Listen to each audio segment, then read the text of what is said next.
చెప్పండి ఏంటి? మీతో ఏమన్నా చెప్తే సుమక్క దగ్గర నుంచి కాల్ వస్తుంది, మీరే చెప్పండి బెటర్. అందరికీ నమస్కారం అండి. ఈరోజు ఈ వేదిక సక్సెస్ మీట్కి, కానిస్టేబుల్ కనకం సక్సెస్ మీట్కి నిర్మించబడ్డ వేదిక. I'm really thrilled. నిజంగా నాకు చాలా ఆనందంగా ఉంది. ఎందుకంటే నేను ఈ సక్సెస్ ఇక్కడికి రావడానికి, ఈ వేదిక మీదకి రావడానికి ముందు కథ చెప్తాను. ఓ 25 ఏళ్ల క్రితం ఓ కుర్రాడు స్వప్న బ్యానర్ అనే దాని మీద ఎదురుగా ఉన్న దత్ గారు, అలాగే రాఘవేంద్రరావు గారు వాళ్ళు ఓకే చేస్తేనే నేను ఆ సినిమాలో స్టూడెంట్ నెంబర్ 1 అన్న సినిమాలో సత్య అనే క్యారెక్టర్ చేశాను. అది చేసిన దగ్గర నుంచి నేను వెనక్కి తిరిగి చూసుకోలేదు సినిమాల్లో. I never looked back. నా మొత్తం సినిమా కెరీర్ అంతా అక్కడి నుంచే స్టార్ట్ అయింది. అప్పటిదాకా సీరియల్స్లో బాగా బిజీగా ఉండేవాడిని. రాఘవేంద్రరావు గారి సీరియల్లో మా ఆర్కేలో అసలు డైలీ అక్కడే ఉండేవాళ్ళం మేము, శాంతినివాసం. అలాంటిది అక్కడి నుంచి సినిమాల్లోకి వచ్చేసాను. సో అక్కడి నుంచి ఈరోజు 25 ఏళ్ళు దాటేసిన తర్వాత పెద్దలు వాళ్ళిద్దరి ముందు ఒక సక్సెస్, ఇక్కడ ఒక కానిస్టేబుల్ కనకం అనేది సక్సెస్ నేను ఎంజాయ్ చేస్తున్నా అంటే నిజంగా I'm feeling enthralled. Thank you ETV Win, and thank you sir. మీ ముందు ఇలా నేను I'm very happy.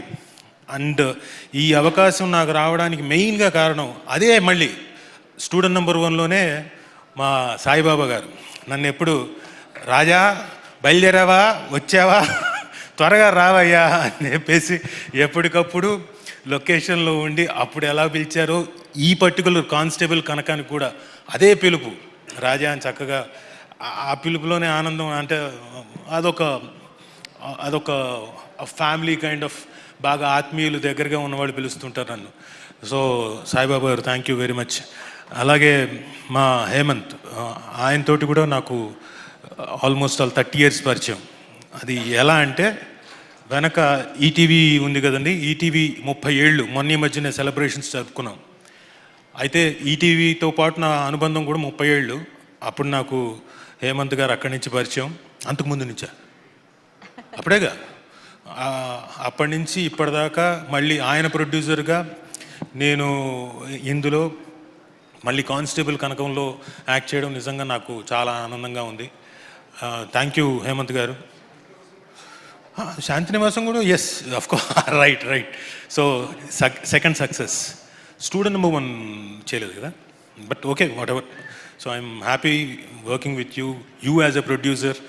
And next మా Prashanth Kumar Dimmala, director with substance, so confident. తన సబ్జెక్ట్ మీద కాన్ఫిడెన్స్ తోటి ఫస్ట్ సీజన్ ఎంత సస్పెన్స్ మెయింటైన్ చేశాడో, ప్రతి క్యారెక్టర్ని ఎస్టాబ్లిష్ చేస్తూ తీసుకొచ్చి మమ్మల్ని, అంటే మీ అందరినీ అలా ఓటీటీలో అలా సీజన్ మొత్తం బింజ్ వాచ్ చేసేలా చేశాడో. మీకు hats off sir, kudos to you. నిజంగా మీ కష్టానికి సక్సెస్ ఈరోజు సీజన్ 2 తర్వాత మీరు, I think you are the only person ఫుల్గా ఎంజాయ్ చేస్తుంది. అండ్ ఈరోజు ఈ పర్టికులర్ స్టేజ్ మీద season 3 chapter 3 coming soon in theatres, only in theatres అని పడ్డం, ఆయన ఇంకా బాగా ఎంజాయ్ చేస్తున్నాడు. మేము కూడా వీఆర్ రియలీ వెరీ హ్యాపీ.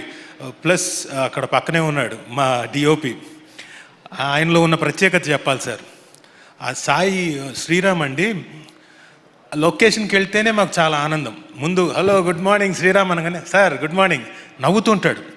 పొద్దున ఎలా నవ్వుతూ ఉంటాడో రాత్రి 9 అయినా 9:30 అయినా నవ్వుతూనే ఉంటాడు. నేను అనుకున్నాను ఎక్కువ శాతం వర్ష గారిని చూస్తూ అలా చేసేవాడు. నేను అనుకున్నాను అలా ఉద్దేశం కాదు, వినండి వెయిట్ ఐఎమ్ టెల్లింగ్ నో. నేను అనుకున్నాను ఆవిడ పెళ్ళైపోయింది ఆయనకి. అవునండి, అదే నేనేమి వేరే, పూర్తిగా వినండి ఫుల్గా. ఎస్, నేను అనుకున్నాను హీరోయిన్ కదా, హీరోయిన్కి మాత్రమే అలా నవ్వుతున్నాడేమో అనుకున్నాను. ఒక 2 days తర్వాత నేను కూడా వెళ్ళి హలో మిస్టర్ శ్రీరామ్ అంటే, sir good morning sir, hello sir, అదే సార్ అని చెప్పేసి అన్నాడు. సేమ్ నాకు కూడా అదే ట్రీట్మెంట్ ఇచ్చాడు. కాబట్టి నాకు అప్పుడు అర్థమైంది, నాట్ ఓన్లీ అమ్మాయిలకే కాదు అబ్బాయిలకు కూడా నవ్వుతూనే ఉంటాడు ఆయన, సమానంగా అందరినీ చూస్తాడని. అండ్ ఫెంటాస్టిక్ విజువల్స్ మీది. అండ్ మీకు రాబోయేది ఇంకా ఛాలెంజ్, పెద్ద ఛాలెంజ్ ముందుంది. నిజంగా చాలా ఆనందంగా ఉంది సార్ ఆ కాల్ ఘాట్ అండ్ ఇంకోటి రాబోతుందని. సార్ ఎప్పుడు సార్ డైరెక్టర్ గారు ఎప్పుడు స్టార్ట్ అవుతుంది? అదేంటి అటు ఎటు చూస్తున్నారు సాయిబాబా గారు ఇంకా? సరే ఓకే. కానీ ఇంత ఆనందమైన సిచ్యువేషన్లో కొంచెం బాధ కూడా ఉంది. ఏంటని అడగండి పక్క నుంచి. ఏంటండి అది? ఇప్పుడు కానిస్టేబుల్ కనకం 1, 2 అయిపోయింది. ఇప్పుడు కాల్ ఘాట్ అందులో అడుగుపెట్టింది ఈవిడ. ఆ కాలు తెలుస్తోంది కానిస్టేబుల్ కనకమే ఉంటుంది. ఫోటో చూపించింది, ఫోటోలో వసుధ గారు ఉన్నారు, కన్ఫర్మ్ ఆవిడ భర్త కూడా. ఇక్కడికేమో తీసుకెళ్ళి ఒరిస్సాలో పెట్టారు కాల్ ఘాట్ అని. అక్కడేమో డిఫరెంట్ ఫేసులు ఉన్నాయి, మిగతా వాళ్ళు గొడ్డలు పట్టుకున్నారు, అందరు అలా దీనంగా చూస్తున్నారు. ఇక్కడ ఎక్కడా మాకు ఛాన్స్ ఉండేటట్టుగా లేదే ఇదేంట్రా ఇలా రాశారు కాల్ ఘాట్ అని చెప్పేసి కొంచెం కొంచెం అలా కొంచెం బాధ అనిపించింది. బట్ ఎనీవే, ఫర్ ప్రశాంత్ గారు అండ్ ఫర్ శ్రీరామ్ గారు and for Varsha Bollamma, I'm very happy for you people. ఎందుకంటే రేపు పొద్దున మనం ఉండము, మీరేదో చెయ్యి ఇలా అంటున్నారు. అబ్బే కాల్ ఘాట్ అది, వేషాలు మార్చుకొని వెళ్ళాలి, ఆలోచించుకోండి.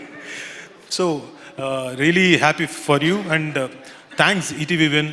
ఎందుకంటే ఈ మధ్యనే వరుస సక్సెస్లు ఈటీవీ విన్ సాధించడమే కాకుండా ఆ సక్సెస్లో నాకు కూడా ఒక భాగం అవ్వడం, నేను కూడా ఒక మెంబర్ని అవ్వడం. ఈటీవీ విన్, లిటిల్ హార్ట్స్, తర్వాత కానిస్టేబుల్ కనకం, ఆ తర్వాత మౌనమిని భాష, ఆ తర్వాత కానిస్టేబుల్ కనకం సీజన్ 2. సో ఎవ్రీథింగ్ మళ్ళీ నాకు 2026 సీజన్ మళ్ళీ ఓపెనింగ్ నాకు బాగానే విత్ సక్సెస్ నోట్ ఉండడం వల్ల ఐఎమ్ వెరీ హ్యాపీ. అండ్ ఇదే స్ట్రీక్ నాకు ఈ ఇయర్ అంతా కంటిన్యూ అవుతుంది అనుకుంటున్నాను. Thank you very much Prashanth garu. So thank you sir, మా ఫంక్షన్కి మీరు వచ్చి గ్రేస్ చేస్తున్నాం మీ ఇద్దరు. చాలా thank you very much. And ఎక్కడున్నారు ఆయన, మా సాయి కృష్ణ గారు? ఆయన అదిగోండి అక్కడ లైట్ వెనకాల, ఆయన వెనకుండి లైట్ ఇస్తున్నారు మనకి. కరెక్టే, ఎక్కడున్నాడు ఆయన? అదిగోండి ఇక్కడ ఇటు సాయి గారు ఒక్కసారి కొంచెం ముందు ఒక్కసారి రావచ్చు ఇక్కడికి ఊరికే. సుధీర్, ఫోన్ ఆన్ చేయి. ఏం జరుగుతుంది? నేను మీతో ఫోటో దిగుదామని సార్. అలానా? ఎందుకు అనుకుంటున్నారు? చెప్పండి రాజు గారు. మీరు నన్ను మర్చిపోకుండా ఉండడానికి. థ్యాంక్ యూ సాయి గారు. ఎందుకంటే సాయి గారు వీలైనప్పుడల్లా he encouraged me right from, అంటే బిఫోర్ ఈ కానిస్టేబుల్ కనకం అయిపోయిన వెంటనే లిటిల్ హార్ట్స్ కూడా ఆయన Nithin garu they suggested and I was on the board. So thank you Sai garu. అందుకని it was all no problem, నేను సరదాగా చేశాను sir. Thank you very much sir. And ఇందులో చేసిన ప్రతి యాక్టర్, మిమ్మల్ని ఎప్పటికప్పుడు కొత్తగా కనపడతారేంటి సార్ మీరు? ఈయన ఒక fantastic actor, is a very good great actor. Kishore గారు, ఆయన వేషం మార్చినప్పుడల్లా అసలు గుర్తుపట్టను. సో అలాగే రమణ భార్గవ్ గారు, కిషోర్ గారు, మా కోటి గారు అండ్ ప్రేమ్ సాగర్ గారు. And I'll talk to you later. And ఆవిడ వసుధ గారు, వసుధ గారి గురించి నేను ఫస్ట్ డే ఈవిని చూసినప్పుడు లొకేషన్లో ఎవరోలే ఒక మామూలుగా లేడీ ఆర్టిస్ట్ పని వేషానికి వచ్చింది అలా అనుకున్నా. తర్వాత తెలిసింది సుచిత్ర ఆనంద్ గారు, she's very good actress and ఆవిడ బ్యాక్గ్రౌండ్ అవన్నీ తర్వాత ఆ తర్వాత the way you have performed also is very good, great, congratulations for you. And అమ్మ, మీరు ఫస్ట్ సీజన్లో చూసినప్పుడు సర్లే మనకి పక్కన ఒక హస్బెండ్, రాజుగారి పక్కన ఒక వైఫ్ని పెట్టారు, దీనమైన ఫేస్తో వస్తున్నారు వెళ్ళిపోతున్నారు అనుకున్నాను. కానీ సెకండ్ సీజన్లో మాకు తెలియదుగా మీరు చేసిన సీన్స్, మీరు ఇచ్చిన 2-3 ఎక్స్ప్రెషన్స్ తినేశారు కదమ్మా. ఆ లోపల నుంచి చూస్తుంటే అమ్మో ఈవిడ నిజంగా ఈవిడే చంపేస్తుందేమో అన్నట్టుగా రియలీ ఫెంటాస్టిక్ అమ్మ, ఫెంటాస్టిక్గా చేశారు. Congrats. And coming to our heroine Varsha Bollamma, shall we do anything here? Malli, no?